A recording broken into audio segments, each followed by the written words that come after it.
শতভাগ মুসলমান একটিবার কোরআনের শাসন দেখতে চায়।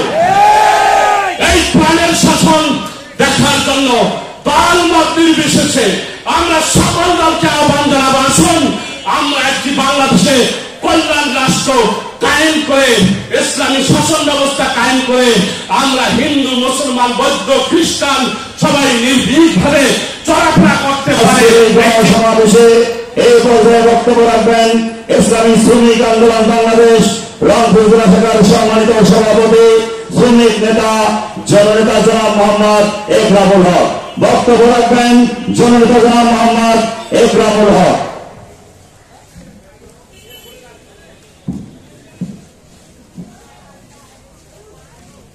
আসসালামু আলাইকুম ওয়া রাহমাতুল্লাহ। ইসলামী আন্দোলন বাংলাদেশ কেন্দ্রীয় কর্মসূচির অংশ হিসাবে ইসলামী আন্দোলন বাংলাদেশ গঙ্গাচড়া উপজেলা শাখা কর্তৃক আয়োজিত আজকের এই গণসমাবেশে উপস্থিত, আজকের সমাবেশের সংগ্রামী সভাপতি উপস্থিত আছেন, আজকের গণসমাবেশের প্রধান অতিথি ইসলামী আন্দোলন বাংলাদেশ রংপুর জেলা শাখার প্রধান উপদেষ্টা রাজপথের বীর সৈনিক আলহাজ এটিএম গোলাম মোস্তফা বাবু ভাই উপস্থিত আছেন। আজকের গণসমাবেশের প্রধান বক্তা ইসলামী আন্দোলন বাংলাদেশ রংপুর জেলা শাখার সংগ্রামী সভাপতি সাবেক ছাত্র নেতা জনাব মাহমুদুর রশিদ রিপন সরকার সহ ইসলামী যুব আন্দোলন, ইসলামী ছাত্র আন্দোলন সহ আমার সামনে উপবিষ্ট ইসলামী আন্দোলনের বিভিন্ন শাখার দায়িত্বশীল ভাইরা এবং গঙ্গাচড়া উপজেলাবাসী, মহান রব্বুল আলামিনের দরবারে শুকরিয়া আদায় করি যে আজকে 15 বছর পর এই বাংলাদেশে আমরা আজকে বাক স্বাধীনতা ফিরে পেয়ে উন্মুক্ত ভাবে কথা বলতে পারছি। আল্লাহ পাক যে তৌফিক দান করেছেন সেই মালিকের দরবারে শুকরিয়া আদায় করি আলহামদুলিল্লাহ। সংগ্রামী সাথী ও বন্ধুগণ, বৈষম্য বিরোধী ছাত্র জনতার গণ আন্দোলনে গণহত্যার বিচার, দুর্নীতিবাজদের গ্রেফতার সহ অবৈধ সম্পদ বাজেয়াপ্ত এবং সামনের নির্বাচনে তাদেরকে নির্বাচনে অযোগ্য ঘোষণা করার দাবিতে আজকের এই গণসমাবেশ। ছাত্র জনতা এই বড় বিপ্লব করতে যে এই নতুন আরেকটি বাংলাদেশ পাওয়ার জন্য আমাদের বাংলাদেশের ছাত্র ভাইরা, হাজারো ছাত্র ভাইরা জীবন দিয়েছেন, রক্ত দিয়েছেন, কথা বলে ঠিক কিনা?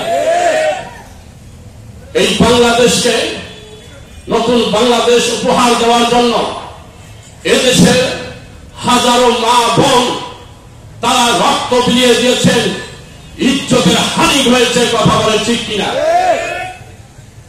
এই হাজারো ভাই বোনের রক্তের বিনিময়ে অর্জিত এই বাংলাদেশে আমরা আর বৈষম্য দেখতে চাই না, কথা বলে ঠিক কিনা? সংগ্রামী সাথী ও বন্ধুগণ, যেই দেশটা আবার নতুন করে স্বাধীন হলো, একটি মাত্র উদ্দেশ্য হলো মানবিক মর্যাদা, সামাজিক ন্যায় বিচার প্রতিষ্ঠা করার জন্য, কথা বলেন ঠিক কিনা?